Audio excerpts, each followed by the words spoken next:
आज एक बहुत अहम मसले की तरफ हम तवज्जो दिलाएंगे।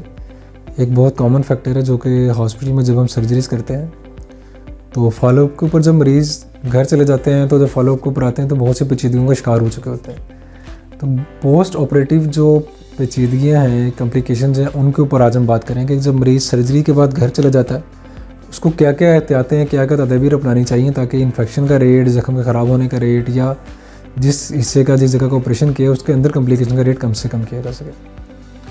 तो जितनी भी चीरे वाली, इंसिजन वाली जो सर्जरी है जिसमें कट लगा है बॉडी में, उसमें हम कुछ एहतियातें मरीज़ को बताते हैं कि वो आप रेगुलर तौर पे फॉलो करें।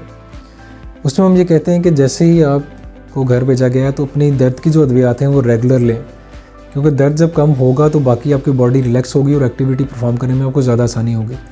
अमूमन ये देखा गया कि पेट की सर्जरी में अगर पेन ज़्यादा हो तो मरीज़ अपने सांस की जो एक्टिविटी उसको भी ज़रा कम कर लेते हैं, रोक लेते हैं। उसके बाद चेस्ट इन्फेक्शन होने का चांस बहुत बढ़ जाता है और रिकवरी में बहुत ज़्यादा डिले आ जाता है। तो पेन की मेडिसिन जैसे ही रेकमेंड करते हैं आपके मॉलेज या सर्जन आपको, तो रेगुलर बेसिस पे पेन की मेडिसिन लाजमी लें। या जैसे ही ऑपरेशन होता है एक और चीज़ देखी जाती है कि मरीज़ अक्सर खुद ड्राइव करके आए हैं, खुद ड्राइव करके ही जाना चाहते हैं या चले जाते हैं। तो ये बहुत एक गलत अमल है, क्योंकि इसके साथ अभी सर्जरी के दौरान एनेस्थीसिया का और सर्जरी के जो अंदर दवाइयाँ अद्वियात इस्तेमाल होती हैं, सर्जरी के कट का एक बॉडी के ऊपर बड़ा नेगेटिव इम्पैक्ट आया होता है, बॉडी के ऊपर बहुत स्ट्रेस चल रहा होता है। तो इसके साथ हम ये कहते हैं कि जैसे ही आपके स्किन के साथ कट लगा है, आप बेहोशी के ज़ेरे असर थोड़ा सा हैं, सर्जरी करवा के फ़ौरन फारिग हुए हैं या आप बाद में भी जा रहे हैं, तो आप फौरी तौर पर खुद ड्राइव नहीं करें। इसके साथ एक तो ज़ख्म की हीलिंग में बहुत नुकसान हो सकता है, ज़ख्म ख़राब हो सकता है, और दूसरा ये है कि अंदरूनी तौर पर कोई पेचीदगी रुनमा हो सकती है। इसके अलावा जो एक चीज़ है, हम बताते हैं कि मरीज़ों को कहते हैं कि घर जाके कोई हैवी किस्म का वेट लिफ्ट नहीं करना, क्योंकि इसके साथ टांकों पे या अंदरूनी तौर पर जहाँ भी टांके लगे हैं उनके डैमेज होने का चांस बढ़ जाता है। तो कोई भी हैवी ऑब्जेक्ट है या बहुत ज़्यादा ज़ोर वाला काम है वो नहीं करना चाहिए। कुछ अक्सर लोग बाइक को किक लगा रहे होते हैं, पानी की बोतल्स उठा रहे होते हैं घर जाके, फिर अक्सर आके शिकायत करते हैं कि जी ज़ख्म के टांके खुल गए हैं या वहाँ हर्निया टाइप कुछ सिचुएशन डेवलप होगी। तो ये बहुत वर्स्ट केस सिनेरियो होता है। इस तरह की चीज़ों जितना हो सके इज्तनाब करना चाहिए। इसके अलावा हमें इन्फेक्शन से बचते रहना चाहिए।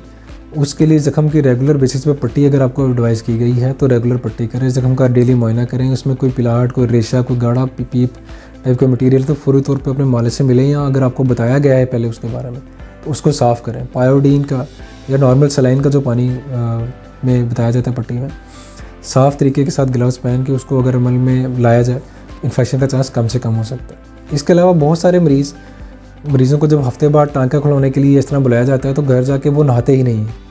ये कहते हैं कि जब मैं बताया गया था कि नहाना नहीं है, तो ये एक बहुत गलत अमल है।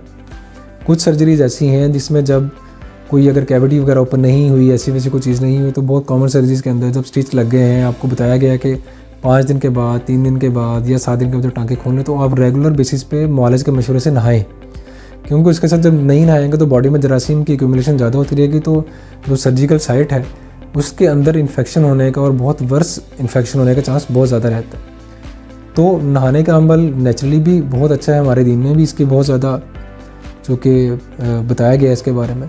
सफाई वैसे ही निस्फ़ ईमान है, तो इसको अपनाना चाहिए। इसके अलावा कुछ लोग जो हैं कॉन्स्टिपेटेड होते हैं पहले से या बाद में जाके कॉन्स्टिपेटेड हो जाते हैं, पानी का इस्तेमाल घर जाके कम करते हैं।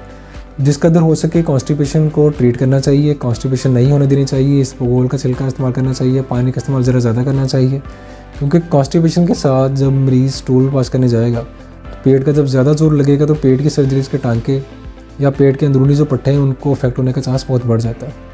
तो कॉन्स्टिपेशन को प्रॉपर्ली ट्रीट हो जाना चाहिए। इसके अलावा स्मोकिंग जो है उसको क्विट कर देना चाहिए। अक्सर जो स्मोकर होते हैं या क्रोनिक स्मोकर होते हैं उनसे सब्र नहीं हो पाता। स्मोकिंग जो है सबसे जो मेन उसका डेट्रीमेंटल इफेक्ट है वो वुंड की हीलिंग है, यानी कि ज़ख्म के भरने में सबसे ज़्यादा डिले स्मोकिंग की वजह से होता है।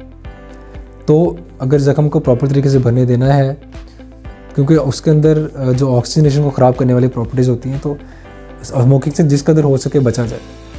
तो ये सारे बहुत अहम फैक्टर हैं, अगर इनको अपनाया जाए, ये सारी एहतियातें अमल में लाई जाएँ तो बहुत जल्द आपका ज़ख्म भरेगा, आप जल्दी रिकवरी की तरफ लौट जाएंगे और पेचीदगियाँ आपके अंदर कम से कम होंगी। Thank you.